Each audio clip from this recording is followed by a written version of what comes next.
Los días 15 y 16 de julio, el presidente de China, Xi Jinping, asiste a la Sexta Cumbre de países BRICS en Brasil.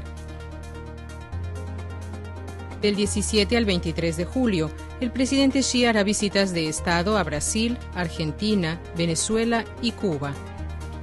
Esta es la segunda visita de Xi Jinping a América Latina como presidente de China y su cuarta visita a la región en total.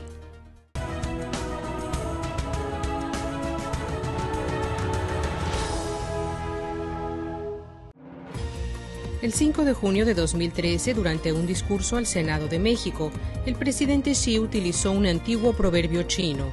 Así como la distancia prueba la fuerza de un caballo, el tiempo revela el corazón de una persona. La travesía que China y América Latina comparten ha demostrado y continúa demostrando que las relaciones bilaterales son abiertas, inclusivas, cooperativas y de beneficio mutuo. We've seen that our countries has becoming major trading partners with China, and China is becoming a major foreign investor in our countries, and the political relationship with both countries, with China, Argentina, or China, and most of Latin American countries has been growing very, very fast. So we've seen this in the past. Argentina is an example that has benefited tremendously of the development of China, economic development and social development of China. But of course we have good relations, political good relations, and we are countries which are very good friends with the same interests because we are developing countries and emerging economies. So definitely the world will be more and more interrelated with China. And it's a win-win situation. Es un hecho que los lazos entre China y los países de América Latina tienen una larga historia. I don't know if you are aware that 10% of the Peruvian population has some Chinese blood. 1 in 10 Peruvians have some great-great-grandfather coming from China.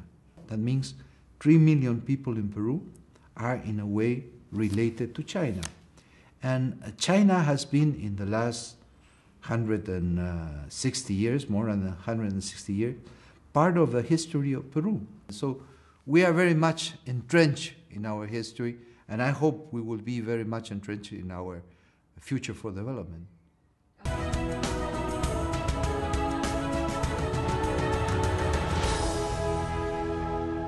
Durante el año pasado, dos frases se han escuchado frecuentemente tanto en China como en América Latina: reforma profunda y transformación económica.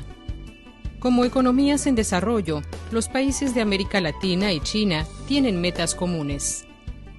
And we see similarities, between Argentine economic policies from Cristina, our president, and the policies, from Xi Jinping, and the new leaders of China, and it has to be related that with the need that we understand that we are both developing countries.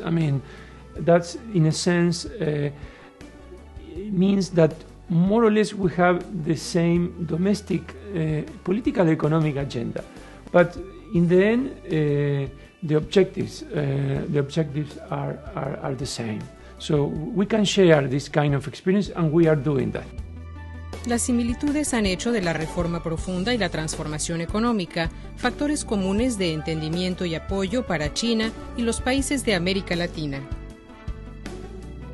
I'm not the one to analyze that. I think the Chinese leadership itself has said consistently that there is a need to change the model. And the model has been investments and exports. Now, the model has to be more inward looking, and that I'm sure that this is already taking place to some extent. I think what happened in China has been a miracle to some extent.